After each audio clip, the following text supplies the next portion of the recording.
Good evening, this is question number 43 from the chapter of geometrical optics.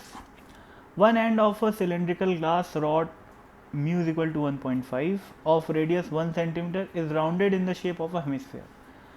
तो ये एक cylindrical glass rod है जिसका एक एंड हेमिस्फीयर जैसा है, ठीक है, और जिसकी रेडियस कितनी है 1 सेंटीमीटर है और रिफ्रैक्टिव इंडेक्स इस पूरी ट्यूब का कितना है, ट्यूब नहीं है बेसिकली, ये एक सॉलिड सिलेंडर है मानना चाहिए इसको, है ना, जिसका एक शेप एक साइड कैसा है हेमिस्फीयर जैसा है।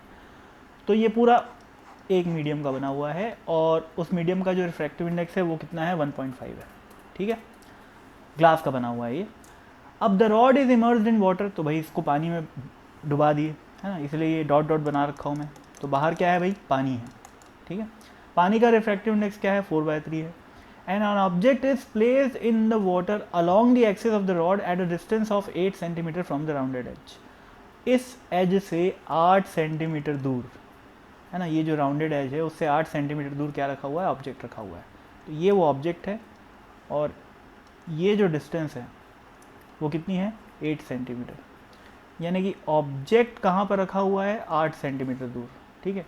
अब अगर मैं इसको पोल मान लूँ तो ये वाला साइड पॉजिटिव, क्योंकि इंसिडेंट लाइट कहाँ जाएगी, राइट साइड जाएगी, है ना, और इंसिडेंट लाइट जिस डायरेक्शन में जाती है उस डायरेक्शन को पॉजिटिव मानते हैं स्टार्टिंग फ्रॉम पोल। पोल तो ओरिजिन ही होता है, ठीक है ना, और उसके अपोजिट जाने पे नेगेटिव।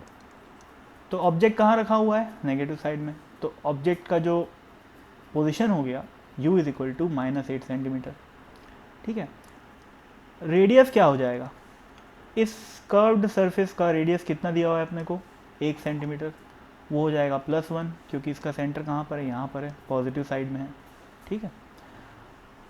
μ2 क्या है, लाइट रिफ्रैक्ट होने के बाद कहाँ जाएगी, ग्लास के अंदर घुसेगी, और इंसिडेंट लाइट कहाँ पर है, वाटर में है। तो μ1 की वैल्यू क्या हो गई 4/3 और μ2 की वैल्यू हो गई कितनी 1.5 यानी कि 3/2, ठीक है, 3/2। अब इन सब वैल्यूज़ को अपन refraction at the curve surface वाला जो फॉर्मूला होता है उसमें रख देते हैं। तो वो होता है μ2 - μ1 upon v upon u is equal to μ2 - μ1 अपॉन r, ठीक है। तो ये बन जाएगा μ2 यानी कि 3/2 अपॉन v minus μ1 which is 4/3 upon u which is -8।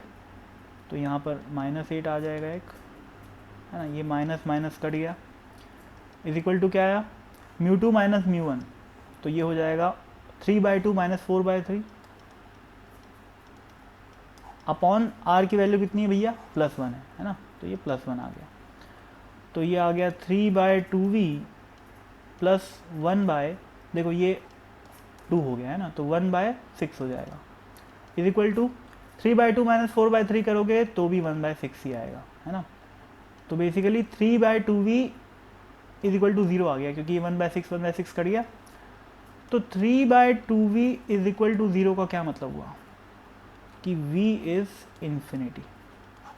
इसका मतलब क्या हुआ कि इमेज कहाँ बनेगी, इन्फिनिटी पे। इसका ये मतलब हुआ कि लाइट रेज ऐसी आएंगी और यहाँ पर रिफ्रैक्ट होके पैरेलल चली जाएंगी ऐसे, ठीक है ना, ऐसे।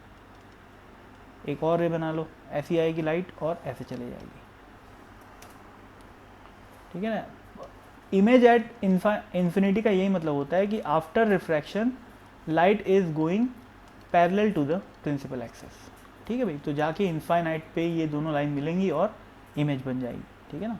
एक्चुअल में पैरेलल लाइट कभी मिलती नहीं है, तो इसीलिए बोलते हैं भाई वो इन्फिनिटी पे जाके मिलेगी, ठीक है ना।